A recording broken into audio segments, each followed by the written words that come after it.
Estamos de volta aqui com mais um bloco do Missão Saúde na TV. E para você que chegou aí agora, hoje nós estamos falando de reabilitação no pós-Covid. Como anda a sua respiração? E nós estamos aqui com a doutora Fabiana, que é fisioterapeuta e tem especialização aí em terapia intensiva, tá? E outros tantos de especializações aí que ela já falou aqui no início do programa, ok? E aí, doutor Marcos, o senhor tem alguma dúvida aí para tirar com a doutora Fabiana? Eu e os telespectadores também, assim. Alguns já escutaram falar a respeito de reabilitação pulmonar, doutora Fabiana.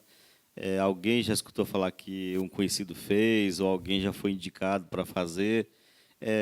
Aquelas pessoas que já ouviram esse termo, mas não sabem exatamente o que é, tem como explicar para o telespectador do que se trata, o que é a reabilitação pulmonar? Certo. A reabilitação pulmonar é a fisioterapia específica para a parte respiratória, né? E essa parte que a gente coloca específica porque precisa ser feita pelo profissional especializado na área.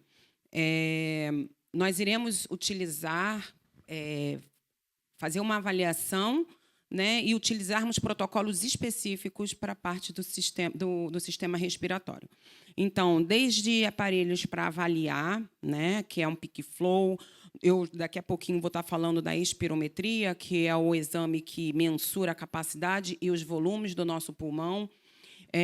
Nós temos o que é muito importante, a parte da pressão arterial, a parte da saturação periférica, a frequência cardíaca, conhecer a frequência cardíaca máxima do paciente, para, em cima disso, nós estarmos traçando condutas com segurança, aonde o nosso paciente ali não pode ter uma complicação na nossa frente, né? Claro, se vier a ter alguma complicação, a gente só espera que tenhamos ali um cenário onde a gente consiga resolver a situação, né? Por isso, mais uma vez, a importância de estarmos com profissionais qualificados e especialistas na área.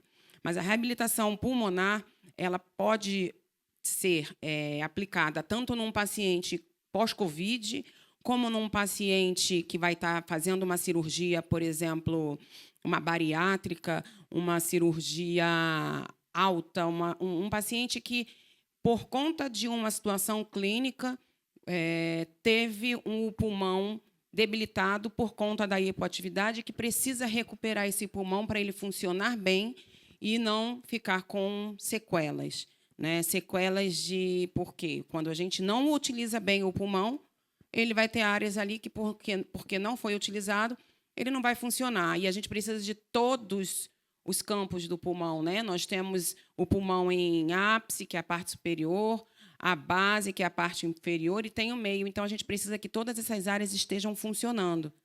E, para isso, a gente precisa reabilitar o pulmão de uma pessoa que ficou acamada há muito tempo, uma pessoa que teve alguma cirurgia de alta, né, mais complexa, digamos assim. Em relação aos planos de reabilitação, eles são iguais para todos os pacientes?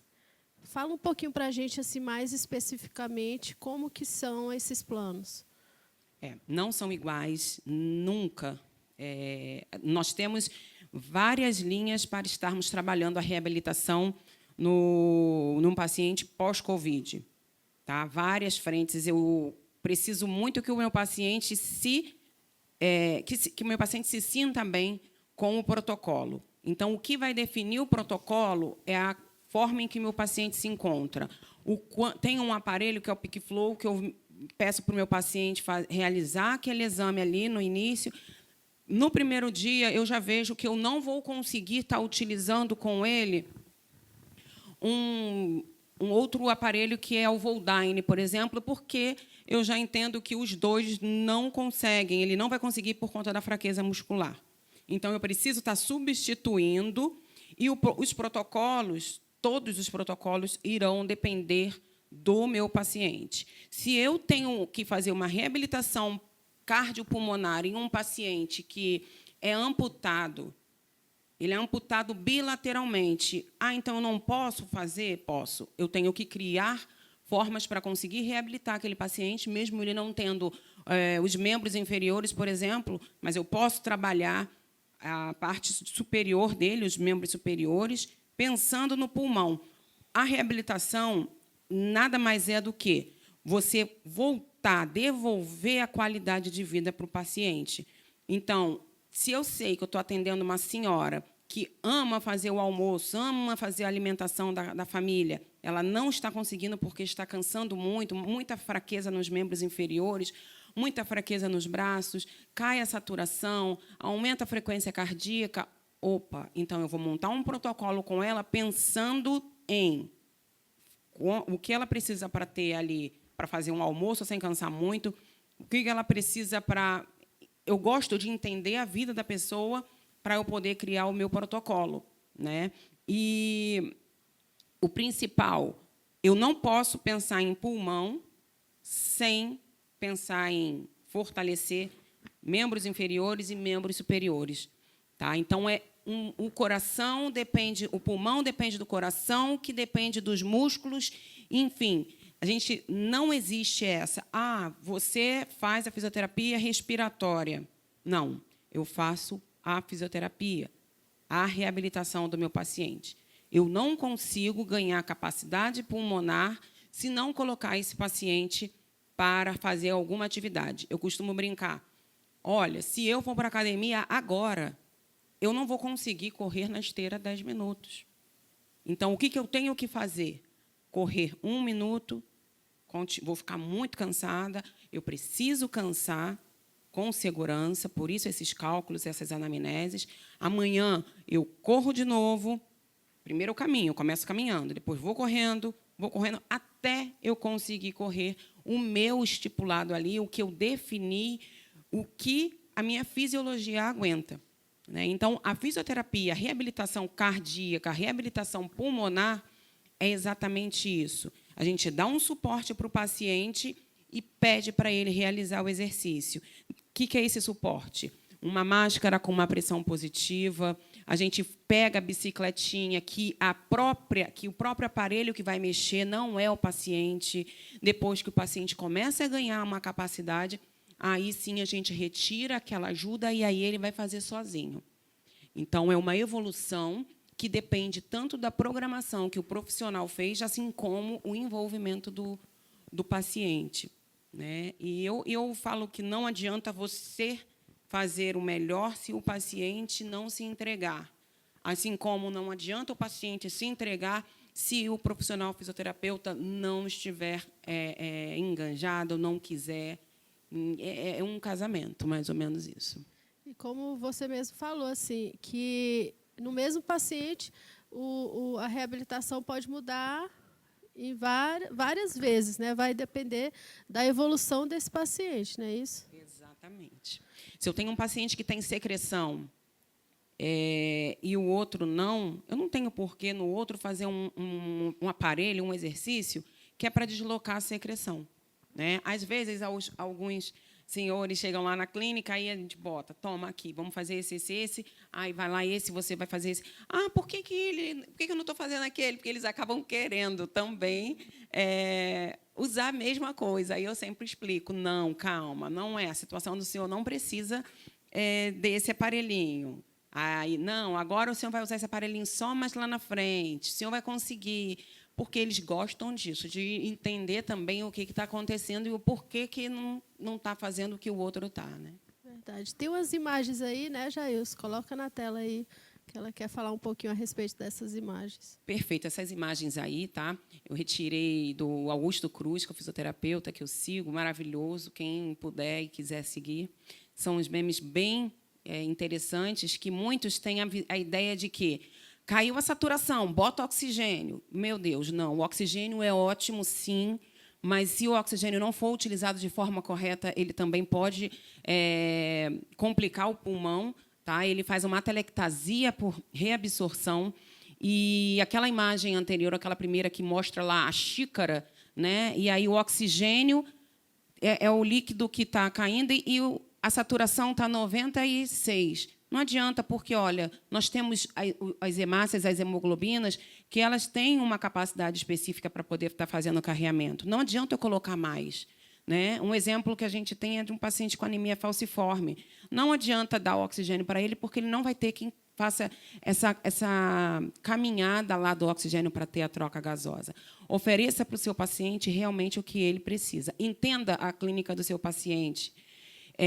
Aspiração somente quando necessário, se tiver critérios. Porque a aspiração, você rouba oxigênio, né? Um vácuo que, às vezes, a pessoa acaba psicologicamente, o próprio paciente e a família, que é o tempo todo que fica aspirando, aspirando. E, quando a gente aspira, a gente pode traumatizar vias aéreas superiores, né? O nariz. Se for uma traqueostomia, tem que ter mais critério ainda para não levar infecção.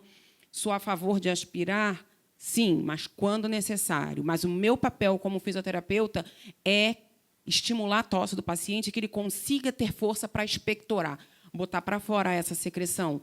É muito cômodo, seria muito cômodo para o meu atendimento, vai ser mais rápido eu colocar uma sonda e a sonda vai puxar tudo. Mas a expectoração é o que leva ao paciente a conquistar a capacidade sozinha em casa de colocar e não acumular, prevenindo, né, as complicações. Essa imagem aí, que bota PIP 5 e PIP 15, ela é excelente, porque, para quem não é da área de saúde, deve estar assim, por que ela está mostrando isso? Eu estou mostrando isso porque PIP, primeiro, pressão positiva contínua nas vias aéreas. Quando a gente utiliza uma máscara chamada VNI, que muito utilizada no COVID, no pós-COVID, né, com critérios, tem que ter critérios. Eu não posso, sem conhecer o pulmão do meu paciente, chegar lá e botar 15 de PIP, porque esse 15 de PIP seria eu manter o meu alvéolo aberto por um determinado tempo, e a pressão vai chegando e acaba, tu imagina, batendo o dia todinho e machuca. Então, olha lá como que está o PIP, o rosto da menina, no PIP 15. Sinais de edema, sinais flogísticos, e ali o nosso pulmão vai ficar daquele jeito. E isso aí vai levar a um protocolo de tratamento para SARA. Esse paciente, provavelmente, se não estiver entubado, vai acabar evoluindo para um tubo por um excesso de pressão positiva. Eu tenho que dar uma PIP conhecendo a complacência do pulmão. Eu preciso conhecer os volumes e capacidades pulmonares para eu não lesionar o pulmão do meu paciente. É muito escuro, o pulmão é muito escuro, né? Está lá dentro, escuro, que eu digo assim. Você tem que saber a fisiologia, a anatomia, porque, senão, eu vou causar um dano, mas o paciente vai sair de lá, tá bom, tchau, obrigado. Não vai ter uma resposta ali imediata. Vai ser uma coisa que, durante as suas condutas, se você persistir no erro, você leva um paciente a uma complicação pulmonar. É bem complicado. Agora, assim, foi excelente a explanação. Eu acho que todos que estão assistindo aí, inclusive nós aqui no programa, ficamos muito bem inteirados a respeito. Agora, doutora, o momento exato da intervenção. Quando intervir na reabilitação pulmonar? Porque uma preocupação que as áreas de saúde têm é não postergar, não deixar passar o momento ideal, mas também não entrar de forma inadequada sem que haja indicação. Mas, certamente, tem protocolo que recomenda o momento exato de intervir? Sim, falando em COVID, né, vamos falar no COVID. No COVID, lá no hospital, o ideal é que já tenha um acompanhamento com o fisioterapeuta. Saiu do hospital, já saiu da fase de transmissão, ele precisa continuar fazendo a fisioterapia, né, para ganhar capacidade pulmonar e reverter esse quadro aí que acaba deixando essas sequelas do pós-COVID. E que, mais uma vez, é muito particular, depende muito, de pessoa para pessoa, e a gente precisa também falar que essas sequelas dependem muito da comorbidade dessas pessoas, dos pacientes. É um paciente que já é cardiopata, é um paciente diabético, é um paciente obeso. Então, a gente já começa a ter uma visão de que esse paciente precisa de uma atenção bem mais específica por conta das comorbidades. Quando a gente pensa em reabilitação cardíaca, a gente pensa em... Entrou no hospital, fez a cirurgia, já saiu, tem que sair, a gente até brinca, de mão dada com o fisioterapeuta para continuar. E aí vai fazendo o desmame da reabilitação cardíaca, né? Numa primeira semana, todos os dias, depois vai diminuindo, tudo sendo avaliado todos os dias pelo profissional. né? Mas, assim, o ideal é, quando se tem um COVID, por mais que leve, tenha uma avaliação do fisioterapeuta profissional específico da área do pulmão, né? No caso, um fisioterapeuta especialista no pulmão, e faça um exame de espirometria para poder estar realmente conhecendo como está o pulmão e o que precisa estar melhorando.